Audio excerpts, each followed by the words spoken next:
WIAC 740 presenta Delvis Grisel y compañía. Muy buenos días, soy Delvis Grisel Ortiz. Les doy la bienvenida a esta edición de Delvis Grisel y compañía.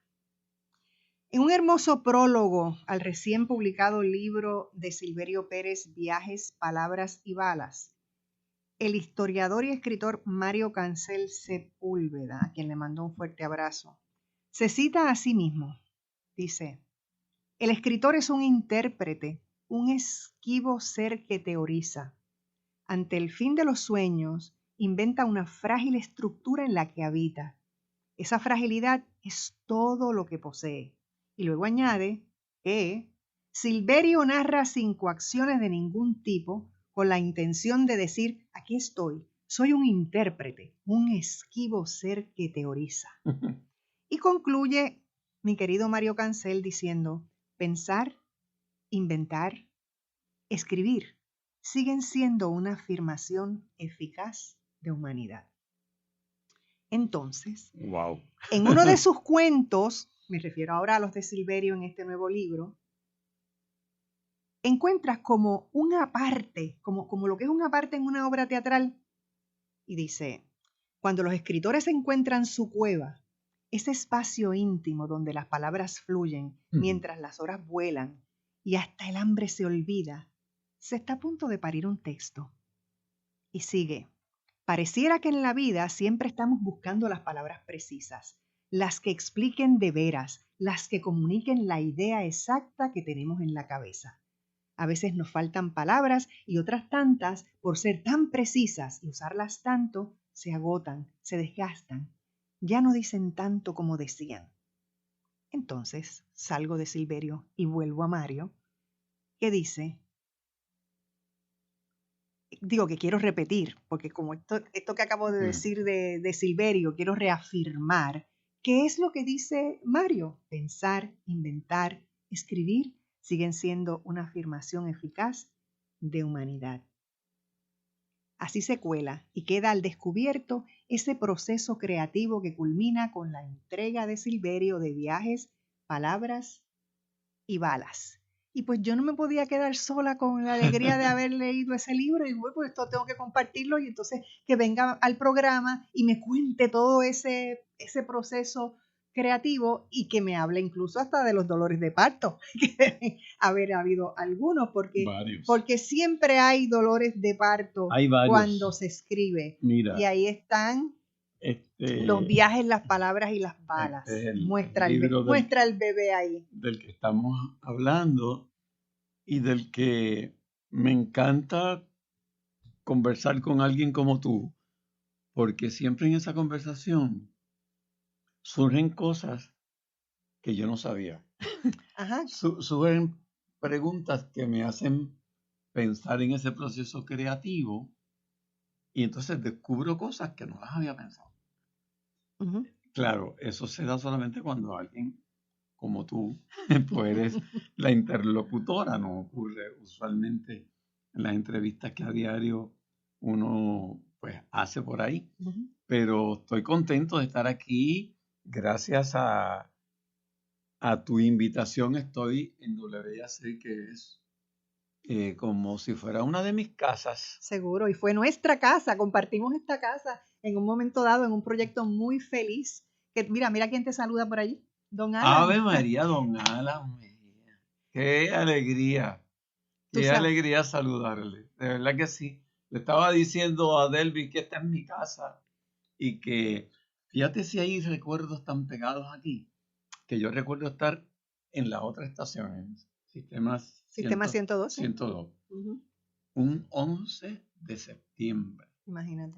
Del 2001. Y recuerdo que yo tenía mi programa de 6 a 9 de la mañana y de pronto saber que algo estaba pasando, y aquí al lado había un monitor Lo recuerdo. de televisión. Uh-huh. Y entonces vi cuando salí al baño que estaba todo el mundo remollinado ahí y salgo a preguntar qué está pasando y me dicen: un avión ha chocado, una avioneta, en aquel momento todavía se decía en ese instante, una avioneta ha chocado contra las Torres Gemelas. y poco después se sabe lo que había pasado. Imagínate qué presente tengo yo en mis sentimientos, eso, más ese hermoso programa que hacíamos juntos y que... Fue una experiencia linda. Linda, yo la recuerdo. La buena nota. Ay, sí, lo recuerdo. Viento en Popa es un proyecto que estoy agradecida de que nuestro querido Pedro Muñiz nos haya invitado a colaborar con él para hacer esto, porque fue un programa bien hecho. Y estoy hablando de la producción de Pedro. Sí, sin lugar a dudas. Sinceramente fue excepcional. ¿Por qué será que los que hemos hecho radio y hemos tenido la oportunidad de hacer televisión, radio sigue siendo el primer amor? Bueno, si lo voy a decir por mí, yo te voy a decir que es que yo amo la radio porque siempre pienso que la radio es el único medio que te provee un efecto directo al corazón de las personas a través del oído. Tú puedes estar haciendo cualquier cosa, tú no tienes que interrumpir ningún tipo de actividad para tú escuchar la radio. Te puedes estar bañando, puedes estar cocinando, puedes estar en la carretera, tú puedes hacer cualquier cosa. Entonces, eso es la chulería, porque entonces se te hace una combinación de ideas y de asuntos y de voces que se quedan en tu oído, ¿no? Que es esa compañía que la gente tiene, que nunca, la gente que tiene un radio nunca están solos. Además de que la gente que está escuchando radio, los que nos están escuchando en este momento, aportan las imágenes. Exacto. Sin filtro. Se imaginan cómo tú eres, se imaginan cómo yo soy, se imaginan cómo estamos vestidos. Y entonces, sin embargo, cuando tú lo haces en televisión, la gente no tiene posibilidad de imaginar. Exacto. Y si imaginan, casi siempre la imagen es menos de lo que imaginaron. Mira, tú sabes una cosa, ¿sabes por qué me río? Me río cuando estás diciendo eso, porque cuando yo trabajaba en WPAB, que fue en mis años cuando empecé en la década de los 80, una vez voy a salir de la estación, paso por la recepción y la persona que está en recepción me detiene. Hay una llamada telefónica para ti. Y yo digo, imagínate, en Ponce, yo soy de Mayagüez, que no sé quién me puede estar llamando en Ponce a mí. Y de momento es un radio escucha, una señora, yo creo que era en aquel momento. Y entonces la señora, ella me dice, mira, es que yo quería hablar contigo porque te quiero felicitar y es que me gusta tanto tu voz y no sé qué demonio. Y ella empieza a contarme cómo ella me percibe. Wow. Y entonces ella empieza a describirme, porque a ella le importaba mucho saber, mira qué cosa más loca, cómo yo era realmente físicamente y cómo eso comparaba con lo que ella imaginaba. Entonces me tuve que reír porque ella casi me describió como de 6 pies. Y yo, señora, si yo lo que mido es 5'1". Bueno, eso puede tener mucho que ver con una anécdota que yo siempre cuento que me encanta. Y es que una vez en Plaza de las Américas se me acerca una señora. ¿Tú eres Silverio? Le digo que sí. Me abraza, se despegaba y me miraba. Y me abrazaba de nuevo con un cariño tremendo. Y dice esta frase increíble. En persona no eres tan feo. Si yo te digo a ti. O sea que ya me imaginaba más feo. Imagínate que las anécdotas que podemos contar son maravillosas. Fíjate, y tú dijiste lo de, voy a hacer aquí un cambio de, iba a ir por los cuentos uno en el orden en que están en el libro, pero el cuento que hiciste de las Torres Gemelas me llevó a hablar inicialmente al revés. El cuento último. Del último cuento, de Palabras y Balas. De Palabras y Balas, porque me ocurrió eso con ese cuento. Me ocurrió eso con ese cuento. ¿Recordaste dónde estabas cuando ocurrió eso? Sí, no tan solo dónde estaba, sino el momento histórico que era para mí y lo que era la figura de Filiberto para mí. Cuando Filiberto muere y cuando yo me entero de eso porque recibo una llamada telefónica. Y de eso se trata el cuento Palabras y Balas, que es el que cierra el libro. Exactamente. Y entonces fue esa cosa de evocar todo lo que era mi relación de ese momento con esa figura, pues porque periodista al fin, yo tuve la oportunidad en un momento dado cuando trabajaba en la agencia F, nosotros le hicimos en aquella ocasión en que él salió de la cárcel. ¿Tú recuerdas? Sí. En aquella ocasión, José Delgado, que era quien dirigía la agencia F, lo trajo a la redacción. Hicimos una entrevista con él. Wow. Y entonces mis niños estaban conmigo en la agencia, porque tú sabes, uno trabaja hasta tarde, los niños salen de la escuela y tienen que venir con uno. Y yo tengo una foto que nos hicimos ese día con él, mis niños y yo, wow. y él con esta sonrisa tan amplia, tan amplia, tan había ganado un caso que él mismo se defendió. Exactamente. Y entonces, de momento, eso se me agolpó a mí en la cabeza. Y yo, en ese momento en que él muere, cuando yo veo que es un 23 de septiembre... Que su muerte tiene que ver un poco con ese triunfo. Exacto. El FBI no le perdonó ese triunfo en el Tribunal Federal. Eso es correcto. Y entonces yo acababa de vivir mi propia tragedia unos días antes. Mi mejor amiga se había quitado la vida. Así que yo estaba en un momento trágico y eso fue una tragedia adicional. Además, una indignación enorme porque ocurrió el 23 de septiembre. Era como injuria sobre ofensa. Fue planificado. Yo tuve acceso a muchos documentos para poder armar ese último cuento. A mí lo más que me gusta describir es la investigación. La investigación para mí es... Bueno, este es un libro en el que todo es investigación. Sí, lo que me apasiona es la investigación y esa investigación pues se la debo a Elma Beatriz, que me en cierta forma me dirigió hacia dónde podía encontrar información, y William Abreu, el licenciado William Abreu. Y entonces yo leí el informe del Departamento de Justicia de los Estados Unidos, el informe del Departamento de Justicia de Puerto Rico, el del Colegio de Abogados, el de la Comisión de Derechos Civiles, y fui armando como que ese rompecabezas para luego ver cómo narraba lo que yo quería narrar. Y de pronto me salió algo que yo no había esperado. Me salió una forma narrativa en ese cuento que yo nunca había experimentado, que era como si fuera un guión de película, donde hay como que una cámara que cambia y donde hay distintas cosas. Eso es lo que me impresionó más de ese cuento en particular, porque cuando uno puede colocarse en el momento histórico, tú estás viendo que tú fuiste testigo de unas cosas, pero tú te estás metiendo allí en Hormigueros, en ese espacio donde hay alguien que está detrás de una ventana, alguien que está frente a un teclado escribiendo algo, alguien que está haciendo otra cosa, y todas esas personas van recibiendo el impacto de los hechos, de lo que está ocurriendo, de los sonidos, de la carretera, de cómo ellos se van moviendo para entrar a hacer. Eso me dejó con los pelos de punta. Y por eso es que me parece que tú has trabajado todos estos cuentos como una trenza. Porque una cosa son los hechos históricos, otra cosa es la música, que es inevitable para ti, añadir música, y la música, esa música está en todos esos cuentos, la música está corriendo, corriendo por ahí. Y así es esa observación que tú haces, que cuando yo decidí, y con Ágora, la compañía editorial, decidimos presentar el libro, yo dije, yo no quiero una presentación enfocada en mí como escritor, ni aún del contenido particular del libro, sino un entrelace entre el contenido del libro y la música. Y entonces en esa presentación que hicimos en el Colegio de Arquitectos, todo lo que se hizo musicalmente tenía que ver con esa música implícita. Exacto. Y hasta explícita que está en cada uno de los cuentos.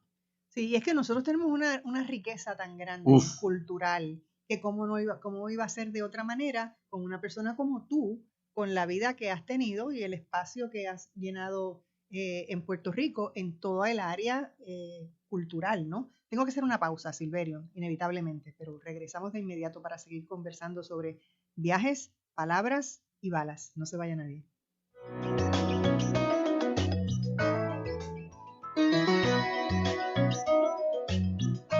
No se retire. En breve regresamos con más de Delvis Grisel y compañía.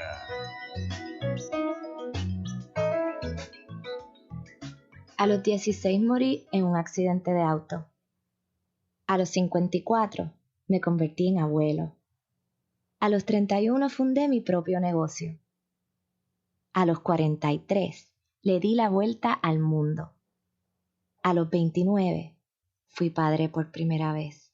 Cuando donas tus órganos, vives más allá de tu vida. Lifelink de Puerto Rico. Regístrate como donante en donavidapuertorico.org. El show de la mañana con Guillermo Río Sánchez. La mejor manera de comenzar tu día. Música, noticias, deportes, farándula, tránsito y más. De lunes a viernes de 9 a 10 de la mañana. El show de la mañana, un programa variado y ameno con la animación del inigualable Guillermo Río Sánchez. Por WIAC 740. Tu tiempo es valioso y yo no te hago perder el tiempo en la mañana. Aquí en Sin Tapujos Repensando a Puerto Rico te damos las entrevistas, la información que necesitas saber para comenzar tu mañana bien informado. Todos los días de 6 a 9 de la mañana por WIAC 740. Sin tapujos, con la mejor manera de llevar la noticia. Por esta tu emisora, WIAC 740.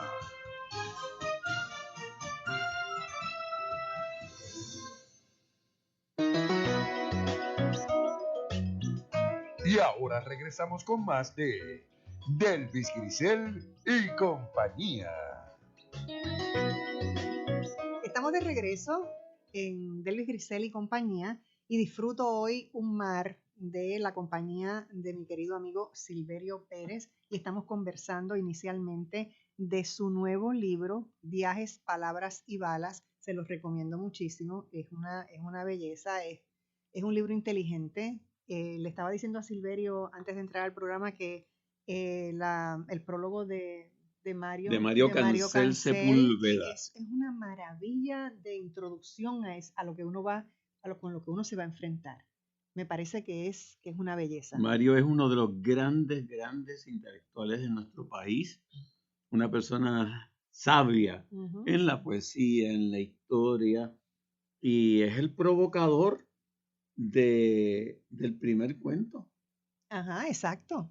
Él es provocador. Hablemos del primer cuento, que es un cuento bastante complejo. Es complejo. Es bien complejo y me encanta, de hecho, cómo él explica en el prólogo lo que es reescribir un cuento y cómo en realidad todas las cosas se van reescribiendo, pero es una belleza tú saber que tú te adentras en una historia que ha escrito alguien hace muchísimo Claro. tiempo y cómo tú la vas haciendo tuya y cómo la vas, porque me imagino que te habrás estudiado todo. O sea, hazme ese cuento. Bueno, pues yo estoy tomando cursos en camino a un doctorado en historia del Centro de Estudios Avanzados y del Caribe, que no tengo como meta así ardorosa terminarlo, Okay. porque el proceso me lo disfruto tanto que como que no quiero terminarlo. Entonces, ¿qué es lo que hago? Miro el menú que hay de cursos. Ay, quiero esto. Pues Mario Cancel va a dar uno sobre el Betances del 1850 a 1898. ¿Por qué él habrá escogido ese range de años? Pues quise coger el curso. Pues maravilloso, espectacular. Aprendí cosas de Betances que yo no sabía. Cuando uno está haciendo doctorado, cada curso tú tienes que hacer un trabajo final. Y entonces todo el mundo tuvo que declarar cuál era su trabajo final. Y Mario me hacía así con la mano como que aguántate tú, no te mandes. Y cuando termina la clase me dice, ven acá, yo quiero que tú no hagas un trabajo teórico, yo quiero que tú hagas un trabajo creativo. Me dice, la profesora Carmen Lugo Filippi, una de las grandes maestras de nuestra universidad, tradujo porque encontró recientemente un cuento de Betances que había sido escrito en francés y lo tradujo al español. Y ese cuento de Betances estaba basado en un cuento de Voltaire que desarrollaba un personaje parecido a su Cándido, al Cándido de Voltaire, pero con una característica diferente. Y yo quiero que tú hagas el tercer cuento de esa trilogía. Y yo dije, ay caramba, qué lindo. Qué bello, qué mono. Qué mono ponerme a darle una secuencia de Voltaire a Betances a Silverio Pérez, que tú te crees que yo soy. Exacto. Entonces me dijo, no. Casi no fue un reto. Es un ejercicio Bueno, entonces yo me meto a leer el cuento de Voltaire, que me pareció divertidísimo, y me meto a leer el cuento de Betances. Y yo digo, ok, o sea, ¿Y ahora ¿qué es lo que reproduzco? Reproduzco un personaje que cae en distintos momentos históricos. En el caso del de Voltaire, tiene una inocencia que no cambia a través de todo el proceso. En el caso del de Betances, va cobrando cierta conciencia. Ok, pues yo me inclino más por eso, por el personaje que va adquiriendo conciencia de los líos en que se mete y que aprende. Durante ese viaje. Y entonces, ¿dónde empiezo y dónde lo acabo? Bueno, pues lo voy a empezar a chaval cuando nos conceden la ciudadanía americana, cuando nos la imponen. Y lo sigo por ahí hasta que sea creíble que tiene 70 y pico de años y que está escribiendo todavía. ¿Qué ha pasado por ahí? Ahí empieza el proceso de investigación que me llevó mucho tiempo, pero atropellado porque estábamos hablando que la clase duraba un semestre y yo tenía que terminar ese cuento para cuando terminara. Así que tuve que investigar mucho rápido. Lo escribí, a Mario le encantó. Me dijo una frase que me emocionó. Me dijo, por ese cuento valió la pena darle el curso. Qué bien. Entonces, lo dejé ahí. Y ahora cuando salió la idea de hacer este libro, lo retomé, lo pulí, le cambié algunas cosas, busqué más cosas. Y es ese cuento con el que abre el libro, que de verdad que para mí fue una gran satisfacción. Gracias, Mario, por el reto. Muy bien. Pero vamos a ver ahora, porque ya aquí, este no es tu primer libro, ya tú tienes varios libros y tú has ido transformando todo lo que tú escribes. ¿Cómo tú te sientes en este momento histórico con este libro Viajes, Palabras y Balas? Que de hecho ya cuando lees el título ya la trenza está ahí.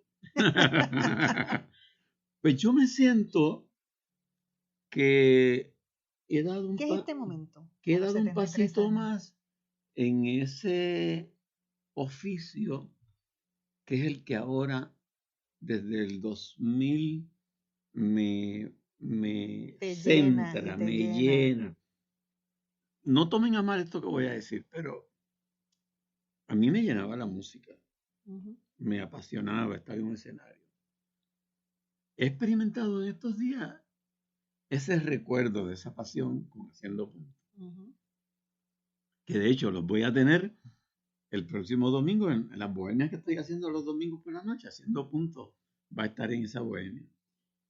Y he recordado esa pasión, pero la he recordado. He sentido que estoy ahí recordando un viejo amor. Pero lo que me atrapa diariamente es esto. Ok. ¿Cuándo en tu proceso de vida, porque mira lo que yo creo. Yo creo que nosotros todos los seres humanos estamos perfectamente dotados. Todo el mundo viene con un paquete de cosas distintas y diversas. De acuerdo. Y que no necesariamente por las culturas en las que vivimos y desarrollamos, que la mayoría no están orientadas a la búsqueda del mundo interior, nosotros nos quedamos sin saber montones de cosas. Pero ¿qué pasa? Que a veces hay cosas tan fuertes en ese mundo interior que cuando tú no las has descubierto para que se abra y tú las puedas sacar, eso empieza a empujar.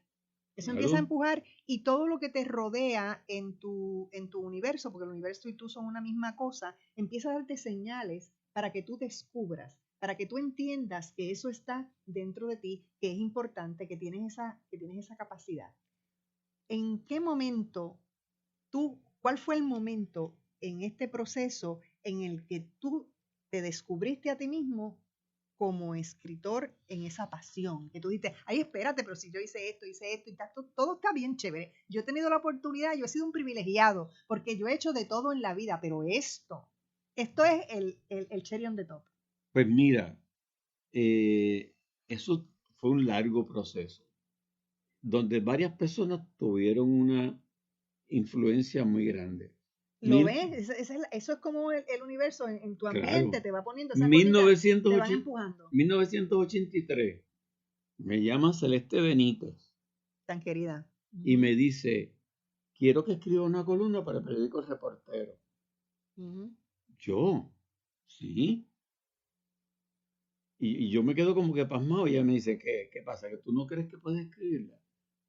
Y yo le digo, bueno, es que como que tengo dudas y me dice, ¿tú no estás escribiendo desde hace 3 años el libreto de los rayos gamma? ¿Y qué es eso? Pues para mí fue como mirar despierta, algo.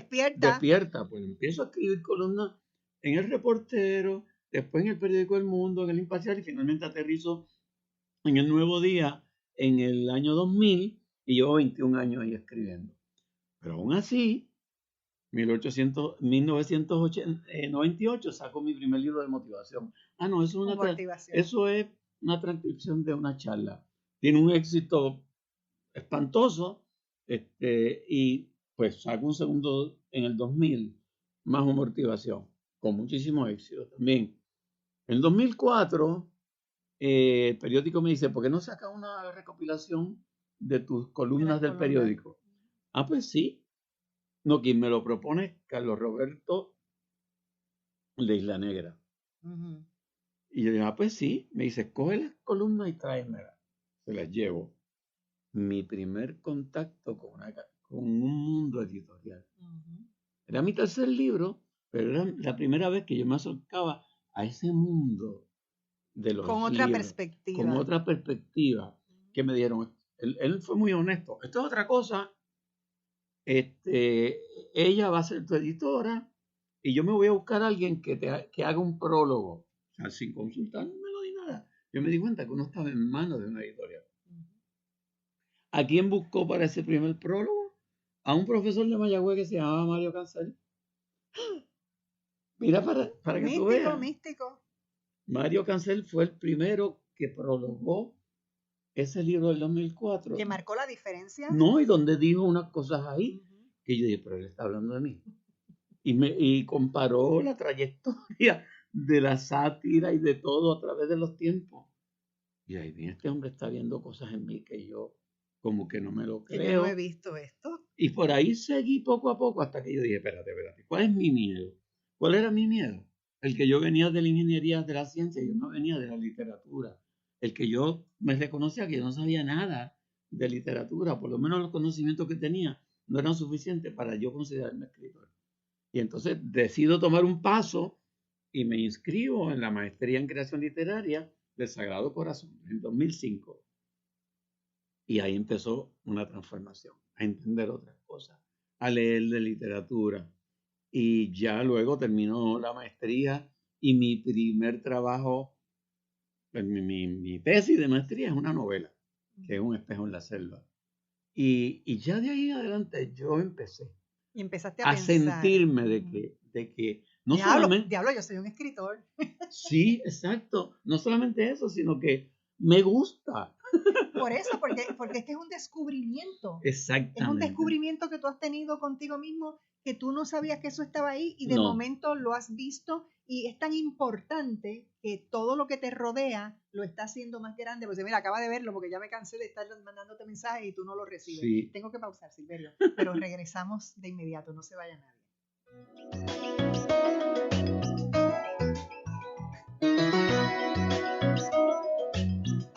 No se retire. En breve regresamos con más de Delvis Grisel y compañía.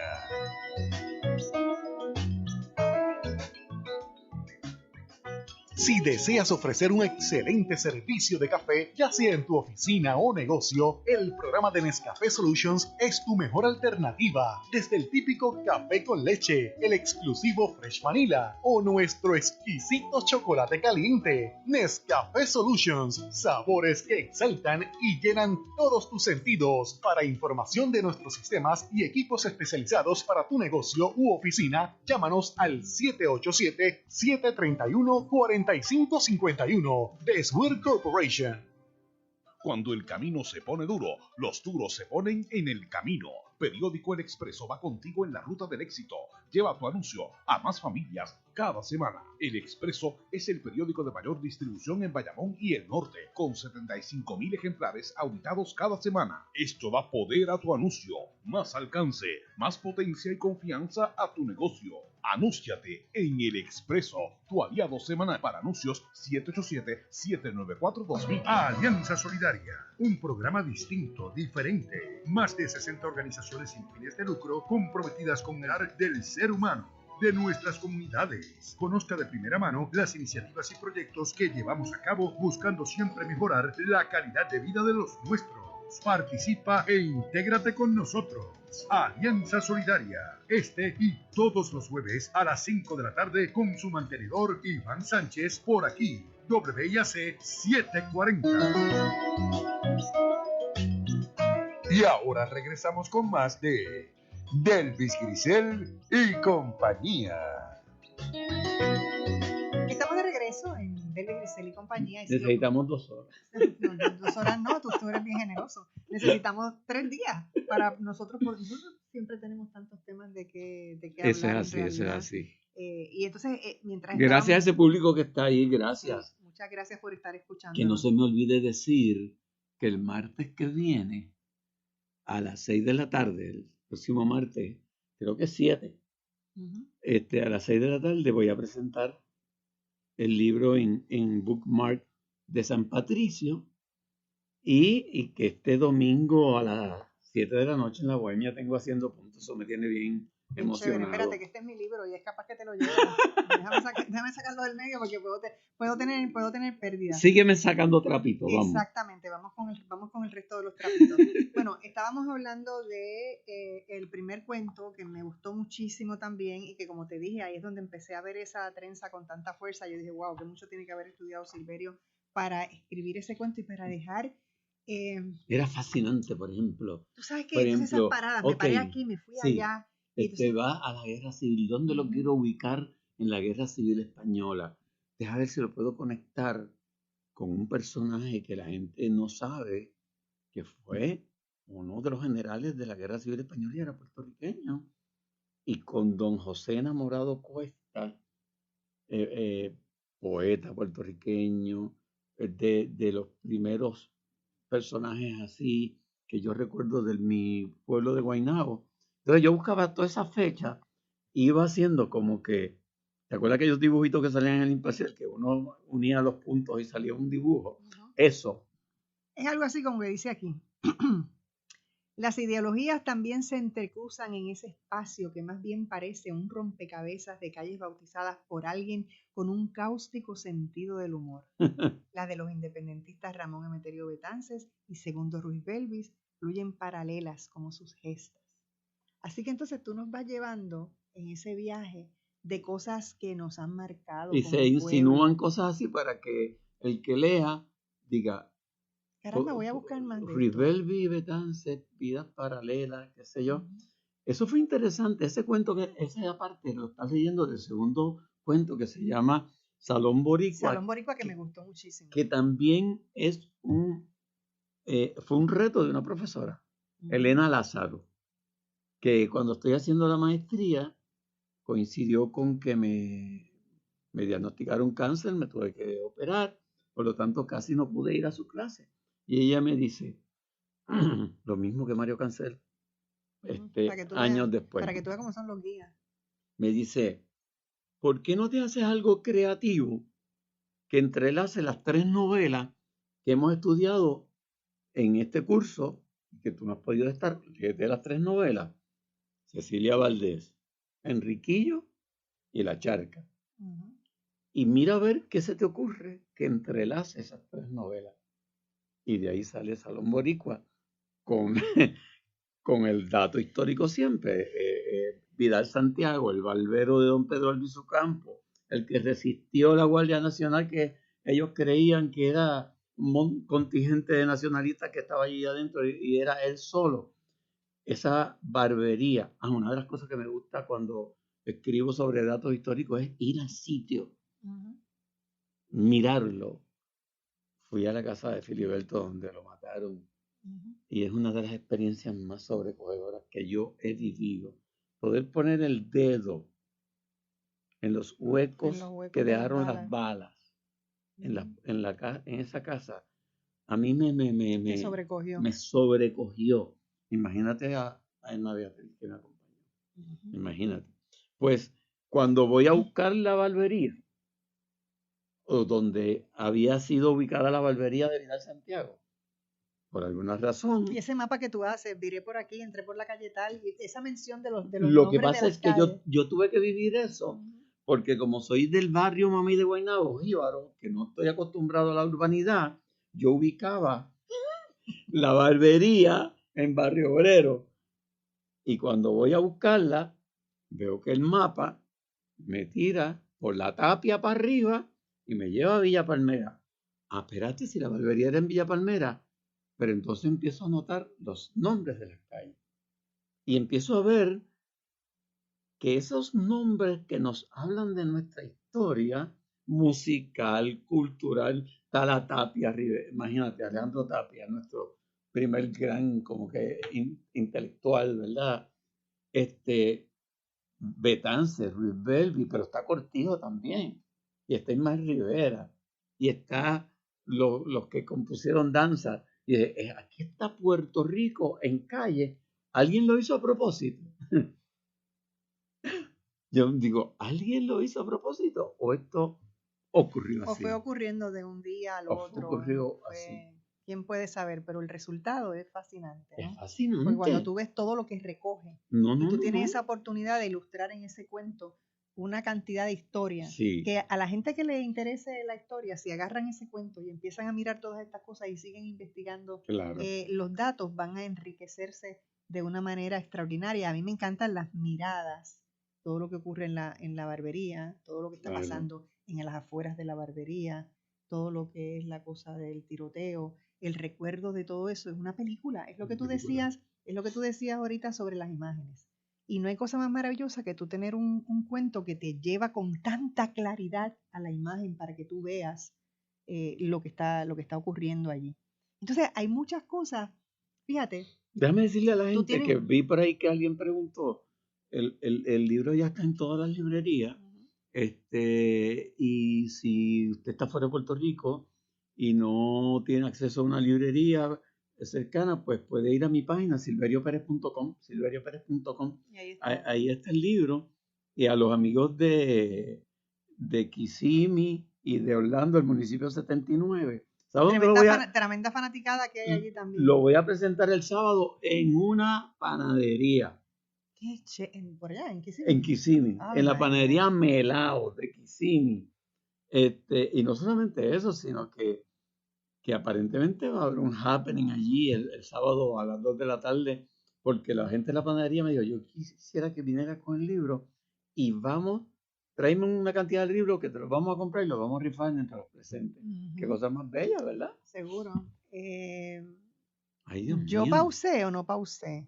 Pausé. Estoy bien, estoy en ley. Mira, es que el alemán me está visitando y me he quedado en cama porque el otro día, estoy entusiasmada en esta conversación y me pasó el otro día que con ese mismo entusiasmo me pasé de la pausa y entonces yo veo a Anushka ya haciéndome 30 señales y yo pensaba que ella me estaba adelantando la pausa. Mira qué cosa más mona. Y yo pensando que bueno, está bien, pues será que hay algo especial que hay que ponerlo más temprano, cuando ella va y pone los comerciales allá y viene para acá y me dice, oye, es que no pausaste. Y yo digo, mi madre, entonces ahora está pecando de excesiva pausa. Exacto, ahora estoy excesiva, pero bueno. Cuéntame más. Pero no, el que me tiene que contar aquí eres tú. Y entonces me gustó mucho, me gustaron todos los cuentos, Silverio, porque cada uno de los cuentos me llevó en una especie de, háblame un poco de la música, vamos a hablar de la música, porque fíjate, hemos hablado bastante de todo lo que es histórico, de todo lo que ha sido la investigación, pero bueno, tú vas colando la música, hablando de la décima, hablando incluso de exponentes como Mikey Rivera, como Calle 13.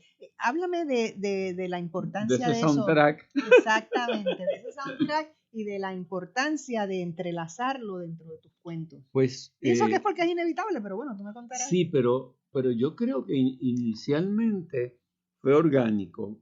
Fue que Exacto. como yo soy, no lo puedes evitar. no lo puedo evitar. Y me vine a dar cuenta. Pero después le viste una función. Exactamente, me vine a dar cuenta ya cuando iba para el tercer cuento, que es el de mis padres, me di cuenta que en los dos primeros y en el último, que lo había escrito antes que el de mis padres, porque ese de mis padres era mi reto emocional más grande. Ay, de eso te quiero hablar.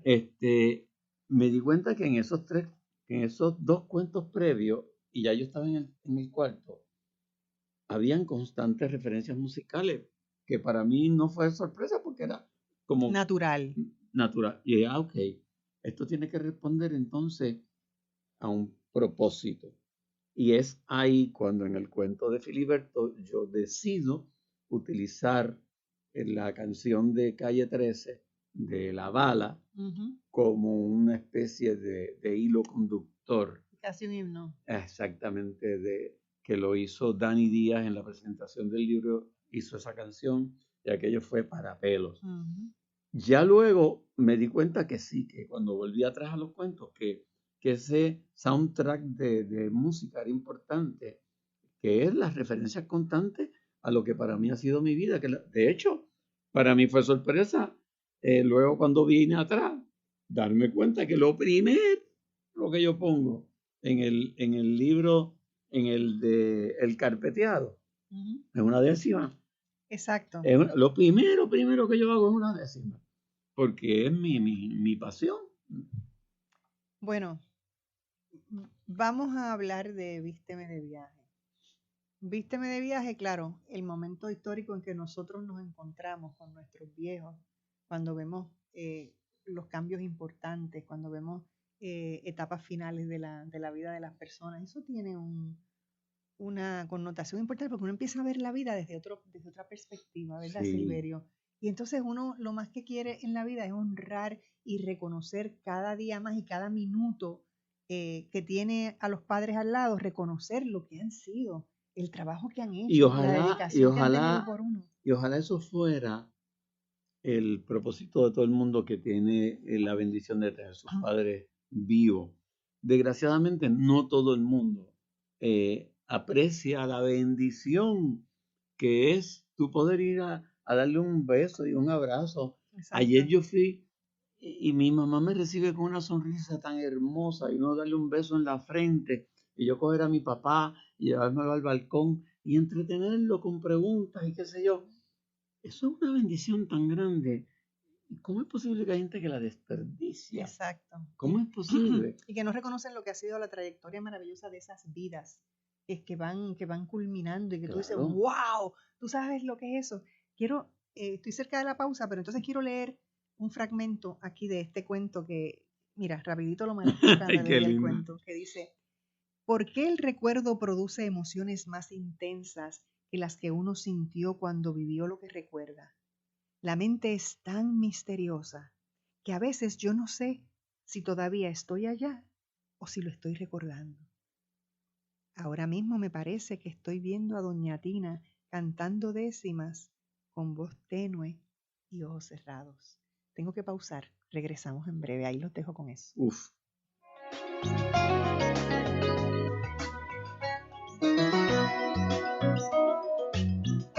No se retire. En breve regresamos con más de Delvis Grisel y compañía.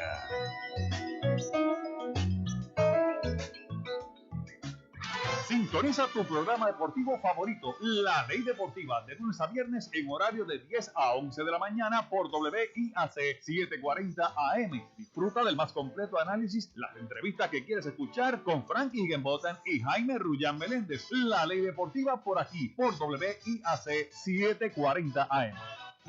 No importa cómo vaya tu día, WIAC 740 te acompaña con la programación que tú prefieres. Al mediodía llega el licenciado Francisco González en Hablando Claro y luego a la 1 de la tarde en Blanco y Negro con Sandra Rodríguez Coto con análisis investigativo de la noticia del día. Bienvenidos a su programa de Blanco y Negro con Sandra. WIAC 740, arropando a Puerto Rico. 160 sobre 110. Tuve un derrame. 150 sobre 90. y tuve un derrame cerebral. Cuando yo llamé a la ambulancia, ellos no me entendieron. Esto es la presión alta. Tal vez no sienta sus síntomas, pero los efectos de un derrame cerebral no son silenciosos. Vuelva a su plan o hable con su médico para crear un plan que funcione para usted. Visite bajesupresión.org. Presentado por el American Stroke Association, el American Medical Association y la Council. Y ahora regresamos con más de Delvis Grisel y compañía.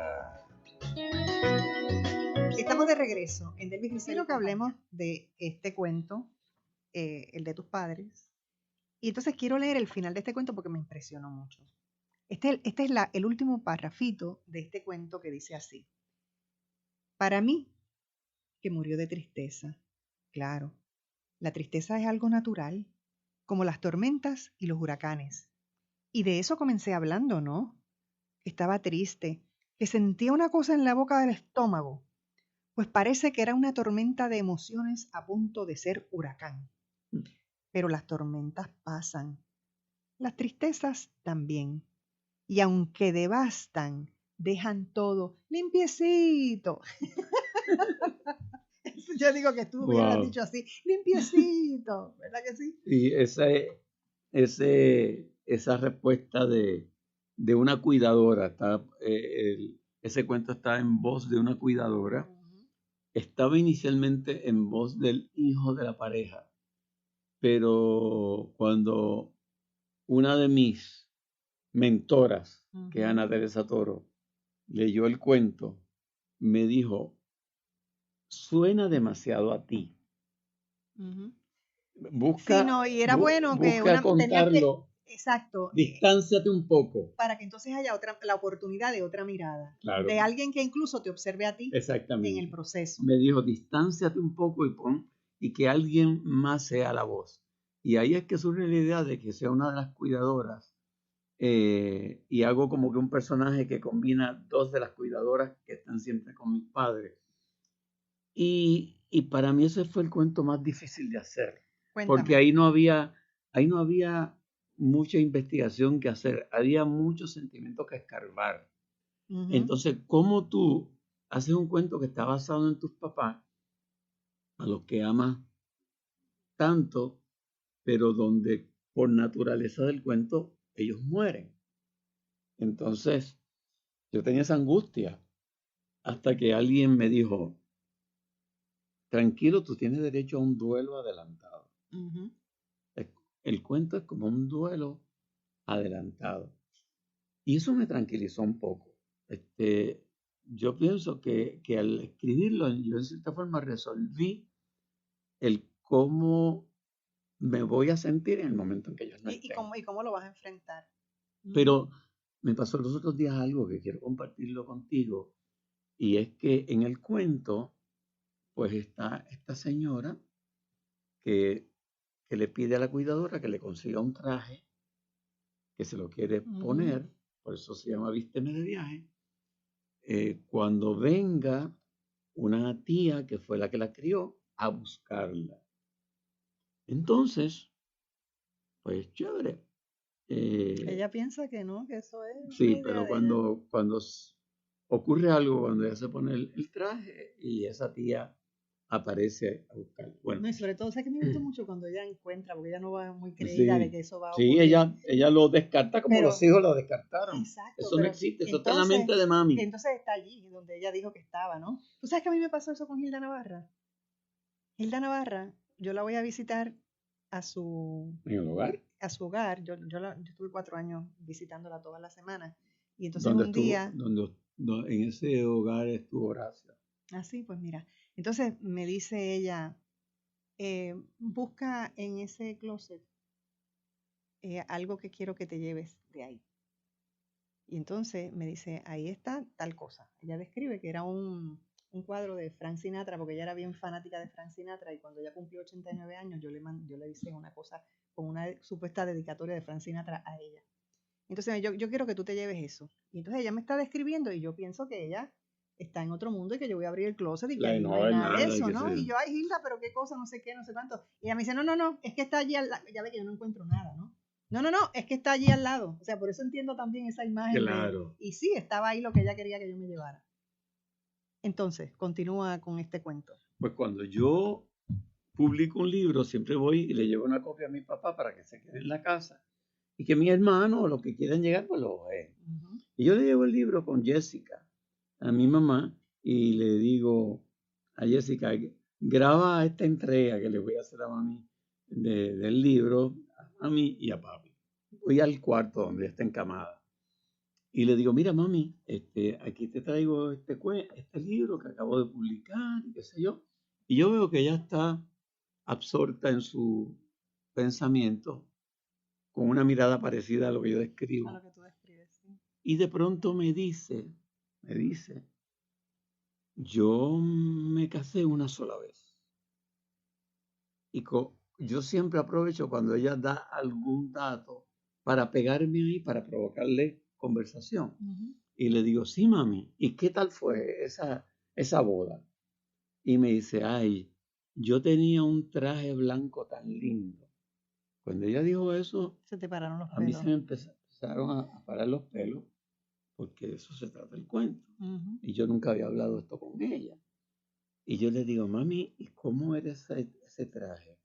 Y me dice, ay, tenía unos bordados tan bonitos, aquí arriba y aquí abajo. Y ya ahí se me trancó la garganta.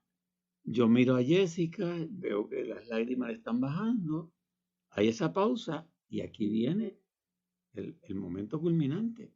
Ella desvía su cabeza hacia la izquierda y dice, mira hacia el closet y dice, debe estar por ahí. Exactamente la misma frase que dice el personaje aquí. Yo no pude. Ni te atreviste a buscar en el closet. No, yo no, ni seguía hablando porque yo dije, ¿cómo es posible que esto se dé? Las conexiones humanas.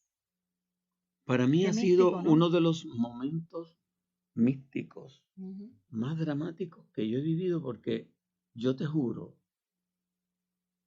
que en el momento que está ocurriendo, yo digo, aquí está ocurriendo algo que está fuera del conocimiento, del razonamiento. Aquí hay algo de una conexión que se dio entre ella y yo, en el momento que yo lo estoy escribiendo, en el momento en que yo se lo traigo. En el momento en que naciste, cariño, en el momento en que naciste, en el momento en que te tuvo en la barriga 9 meses. Esas son las cosas que uno no se plantea sobre la maternidad, sobre lo que es la maternidad y esa simbiosis que existe para siempre entre madre e hijo. Y eso está claro para ti a los 73 años. Eso es duro de pelar, Silverio, pero a la vez grande para celebrar. Sí. Porque fíjate, pienso yo, que ese es un momento que tú ahora mismo lo calificas como algo de una dureza fuerte, ciertamente lo fue, pero a la vez de una maravilla. Sí, no. Cuando tú puedes ver que tú tienes a los 73 años esa conexión tan brutal con tu madre. Eso es de gran hermosura y de gran celebración, ¿tú no crees? Cada vez que yo entro a su cuarto y ella pasa parte del tiempo como una especie de somnolencia, y cuando yo entro, lo primero que le digo siempre es mami, bendición. Uh-huh. Porque en el campo aprendimos a pedir la bendición. Claro. Mami, bendición. Ella abre los ojos, me reconoce y dibuja una sonrisa de satisfacción tan grande. Llegó su nene. Exacto. Que es increíble. Y yo pienso que lo mismo me pasa con papi.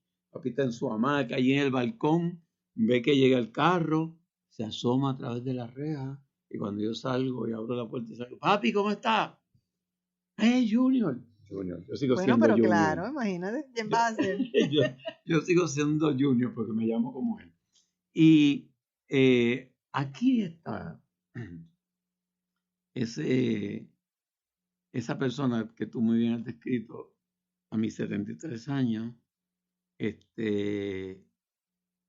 donde hay una maduración no solamente en el oficio, sino en lo espiritual, en lo personal.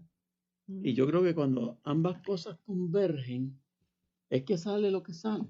Cuando tu madurez como persona, como ser humano, se combina con tu madurez en el oficio al que te dedicas, pues pueden salir cosas. Estoy muy contento y hasta asombrado. Pero no tan solo eso, fíjate la visión que tú tienes sobre ese asunto en este libro y vuelvo a lo que leí ahorita, porque después de que has contado esta experiencia, esto es una visión. Claro. Esto es una visión Porque cuando tú dices, recuerdo, ¿por qué el recuerdo produce emociones más intensas que las que uno sintió cuando vivió lo que recuerda? La mente es tan misteriosa que a veces yo no sé si todavía estoy allá o si lo estoy recordando. Ya tú te estás enfrentando a lo que va a ser el recuerdo, claro, pero lo estás viviendo. claro. O sea, son imágenes complicadas, complejas, intensas, pero que tu visión de futuro está ahí, enfrentándote a que las personas amadas nunca mueren, sencillamente se mudan al corazón de uno, como digo yo. Tú pierdes a un ser querido, tú lo pierdes físicamente porque, bueno, la vida acaba. Si no, la vida no acabara sería un aburrimiento horrible. O sea, la vida es importante morir, es importantísimo morir. Pero la cosa es cómo uno mira la muerte y lo que ocurre después de la muerte. Y cómo los amados, ya tú sabes, los mexicanos piensan, mientras tú recuerdes la persona está viva. Tú sabes que ellos tienen este gran Y ellos culto tienen a la muerte, ¿no? Sí, ellos hacen una celebración como en ningún otro país, ¿verdad? Exacto, a la muerte. Exacto, y es una fiesta. Y es una forma de recordar a los seres queridos. Exacto, y es una fiesta porque toda vida merece celebración. Y en este cuento tú estás haciendo esa celebración. No lo había visto así. Pero aquí está esa celebración y cuando tú hablas del recuerdo, me parece que ahí lo estableces, porque ya tú miras, yo lo voy a recordar con esta belleza. Yo lo voy a recordar con esta intensidad. Yo voy a estar agradecido de haberlo vivido, agradecido de haber tenido esa formación que me ha permitido a mí, a los 73 años, estar viviendo una vida con tanta intensidad y con ninguna idea de retirarme alguna vez. Porque ahora es que voy yo. Tú estás como Rabindranath Tagore, que tú sabes que Tagore empezó a pintar a los 70 años. ¿De verdad? Entonces, sí, entonces tú estás así. Tú dices, bueno, pues ahora yo empecé a escribir a los, qué sé yo. Y a los 73 años es que voy aquí al pináculo del estrellato de la escritura. Así que me parece maravilloso. Te voy a hacer una invitación aquí al aire, comprometiéndote con la gente aquí a que en una futura presentación por ahí en alguna librería presentes el libro. Mucho gusto, con mucho gusto. Será un placer, de verdad. Y gracias por todas las cosas que has sacado de mí hoy, que no me las imaginaba. Bueno, es un placer para mí. A mí, tú sabes que a mí me encanta conversar contigo.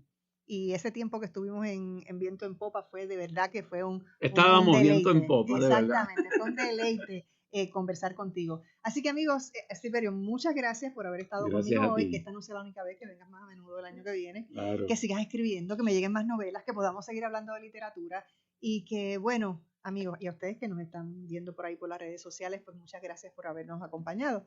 Así que gracias por escucharnos, gracias Silverio por estar aquí, gracias por tu libro, por esta entrega. Cómprenlo todo el mundo y léanlo porque es una maravilla. Que tengan un día maravilloso y sobre todo lleno de mucha paz. Muchas bendiciones para todos.